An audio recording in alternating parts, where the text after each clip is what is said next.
ఇంకా కూడా వైఎస్ఆర్ కాంగ్రెస్ మాట్లాడుతున్నారు. దీనికి ప్రధానమైన కారణం వీళ్ళు, ద్రోహులు వీళ్ళు. ఆ 3 బ్రీచెస్ గాను ఆ రోజు క్లోజ్ చేసుంటే ఈరోజు ఈ పరిస్థితి వచ్చేదా అని అడుగుతున్నా. సమాధానం చెప్పమంటున్నా పార్టీని. ధైర్యం ఉంటే మీరు సమాధానం చెప్పాలి.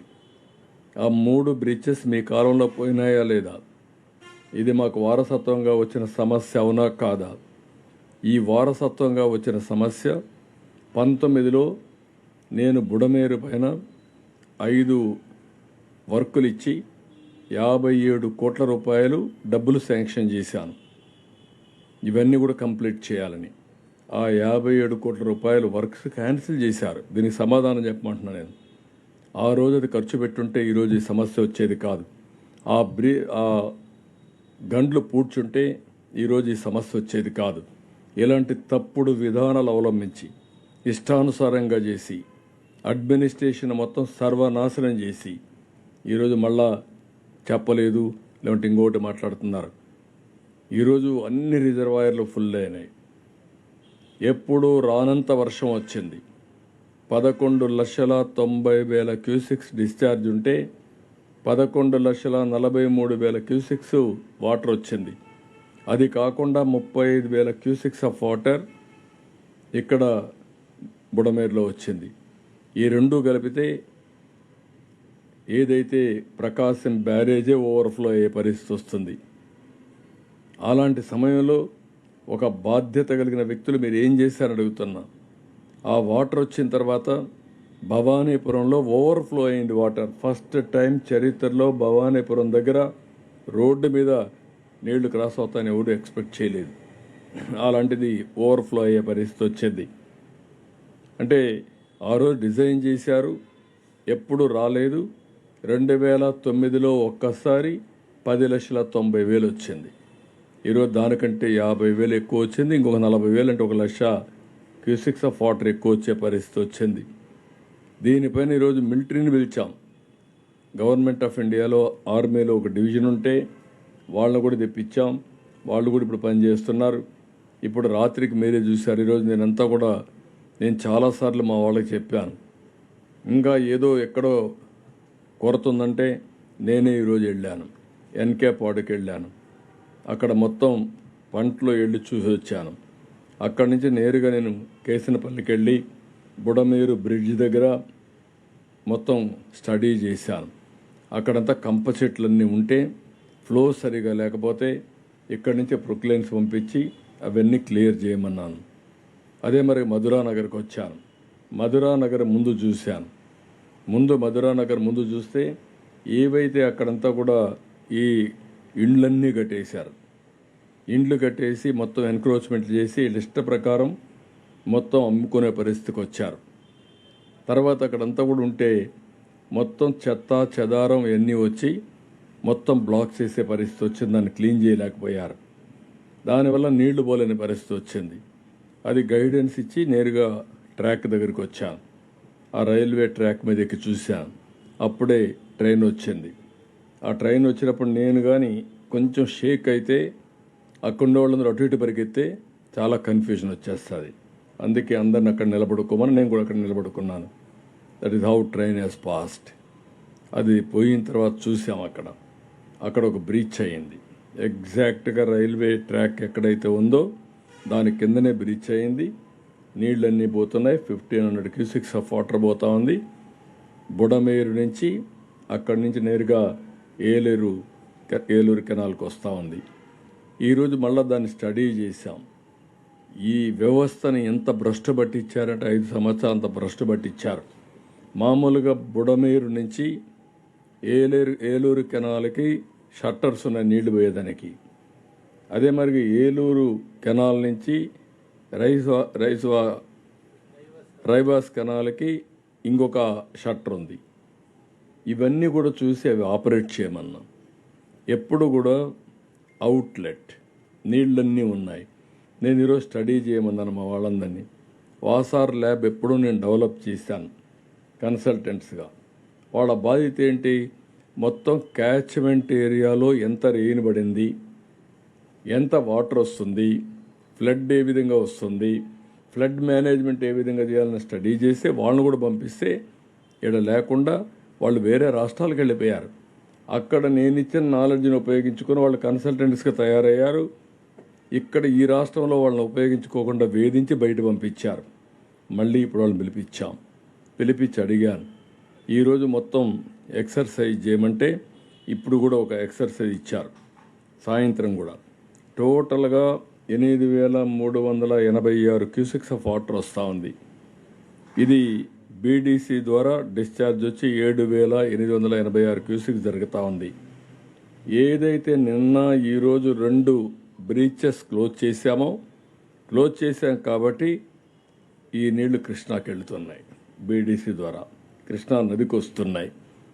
అదే మరిగా ఏదైతే దీనివల్ల వచ్చే వాటర్ ఇంకా ఒకటి ఉంది కాబట్టి 500 క్యూసెక్స్ ఆఫ్ వాటర్ నేరుగా బుడమేరు కెనాల్లో బ్రీచ్ ద్వారా పోయి మళ్ళా టౌన్లోకి వస్తూ ఉంది.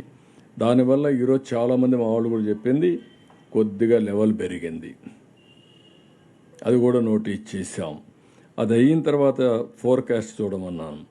ఫోర్కాస్ట్ చూస్తే కొద్దిగా రెయిన్ఫాల్ కొద్దిగా ఉంటుంది, తక్కువే ఉంటుంది, కొంచెం ఉంటుంది.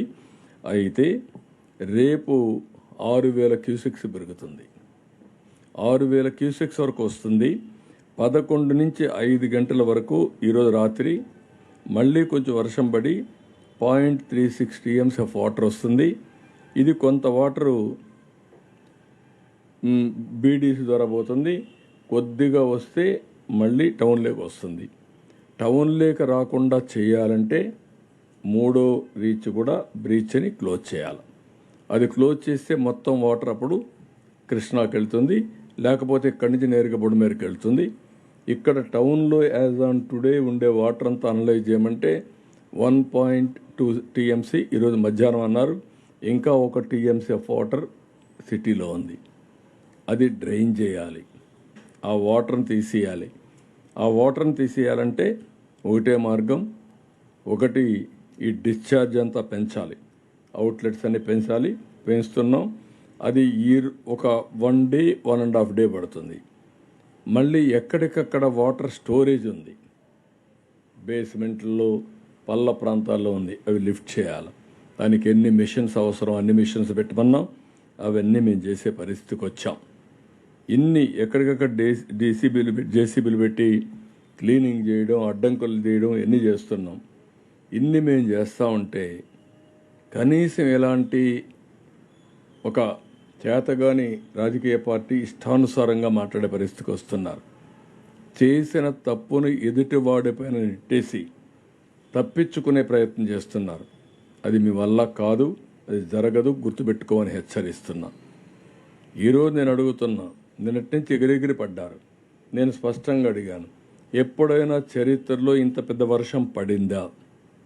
కృష్ణాలో ఇంత పెద్ద వర్షాలు ఈ వారిగా వచ్చాయి, నీళ్లు వచ్చాయా? నీళ్లు వస్తానే ఇమ్మీడియట్గా స్పందించి గవర్నమెంట్ ఆఫ్ ఇండియా నుంచి కూడా ఎక్స్పర్ట్స్ పిలిపించి అనలైజ్ చేయమన్నాం. సేఫ్టీ ఆఫ్ ది డ్యామ్ ఇవన్నీ ఏమేం చేయాలి అవన్నీ అనలైజ్ చేస్తున్నారు. వాళ్ళు రికమెండేషన్ కూడా ఇస్తామని అన్నారు.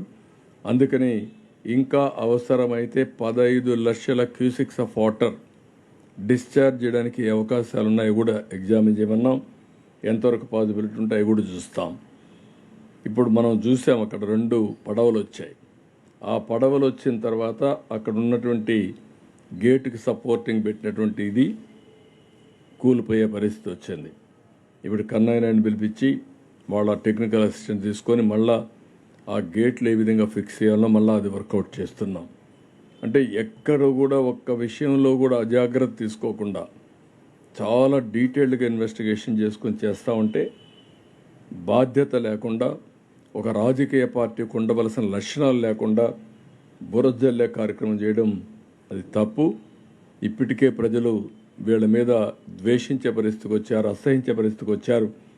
మీకు ఓటు వేయలేదని రాష్ట్రం మీద ద్వేషం పెంచుకోవడం మంచిది కాదు. రాష్ట్రంలో విధ్వంసం సృష్టించడం మంచిది కాదు. ఈ విషయం గుర్తుపెట్టుకోవాలి. మీరు చేసిన పనికి మీకు ఓట్లేయలేదు. మీ అరాచకాలకి ఆ రోజు ప్రజలు తీర్పిచ్చారు. ఈరోజు ఇలాంటి అరాచకాలు ఇంకా చేసి విధ్వంసాలు చేసి నేరాలు ఘోరాలు చేస్తే మిమ్మల్ని రాష్ట్రంలో కూడా ఉండేరు. ఇంట్లో నుంచి బయట కూడా రాలేరు. గుర్తుపెట్టుకోండి, ప్రజా జీవితాలతో ఆడుకోవద్దండి. మీరు చేసిన తప్పుడు పనుల వల్ల కొన్ని లక్షల మంది నాశనం అయిపోయారు. 1,40,000 కుటుంబాలు ఈరోజు ఇళ్లలోకి నీళ్ళొచ్చి సర్వస్వాన్ని కోల్పోయారు.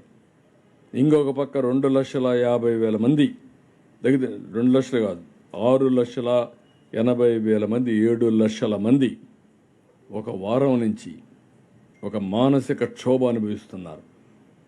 ఇంట్లో నుంచి బయట రాలేరు, నీళ్లు లేవు, కరెంటు లేదు, ఇంకొక పక్క అన్ని ఇబ్బందులు, తినడానికి తిండి లేదు, పిల్లలకు మంచినీళ్ళు కూడా ఇవ్వలేకపోతున్నారు. అంటే ఎక్కడికి పోతున్నాం ఇవన్నీ? నేను చాలా స్టోరీస్ చెప్పాను. కనీసం మానవతా దృక్పథం మీకు ఉండుంటే. నన్ను ఒక ఆయన అడిగాడు, మా పిల్లలకు మంచినీళ్ళు ఇవ్వలేకపోతున్నాను, ఆ మంచినీళ్ళు ఇప్పించమని అడిగాడు. నేను చాలా బాధపడ్డా. ఒక కన్న తండ్రి ఆవేదన, 3 రోజులుగా పిల్లలకు మంచినీళ్ళు ఇవ్వలేకపోవడం. ఇంకొకటి ఇక్కడికి వెళితే 1 సంవత్సరం బాబుని తీసుకొని తండ్రి వచ్చేసాడు, భార్యను వదిలేసి వచ్చాడు. అంటే చనిపోతామని అనుకుని కనీసం నేను పోయి నా కొడుకుని బతికించుకుంటే కనీసం న్యాయం చేసేవాడు అవుతానని వచ్చాడు. కానీ మనసు క్షోభిస్తూ ఉంది. ఒక మాట అన్నాడు, సార్ ఏం చేస్తారో చేయండి, నా భార్యను తీసుకురండి. నేను అడిగాను, ఎందుకు వదిలేసి వచ్చావంటే ఈ బాబు కోసం వచ్చాను. నేను వచ్చేవాడిని కాదు అంటే, భార్య బిడ్డ మధ్యలో నలిగిపోయి బిడ్డను బ్రతికించుకోవడానికి భార్యను కూడా త్యాగం చేసే పరిస్థితికి వచ్చాడంటే మనం గుర్తుపెట్టుకోవాలి. కడాన సెంటిమెంట్ ఎంత ఇదిగా ఉంటాయంటే, ఒక ఆడబిడ్డ తండ్రి చనిపోయాడు, ఈవిడ బతకడానికి పారిపోవచ్చు. ఆవిడ ఏడుస్తూ అక్కడనే కూర్చొని, నా తండ్రి శవాన్ని పోస్టుమార్టం పంపించండి, అంత్యక్రియలు చేసే అవకాశం నాకు అనిపించండి అని ఏడ్చే పరిస్థితి వచ్చింది. అప్పుడు వెహికల్ పెట్టి పంపించాం.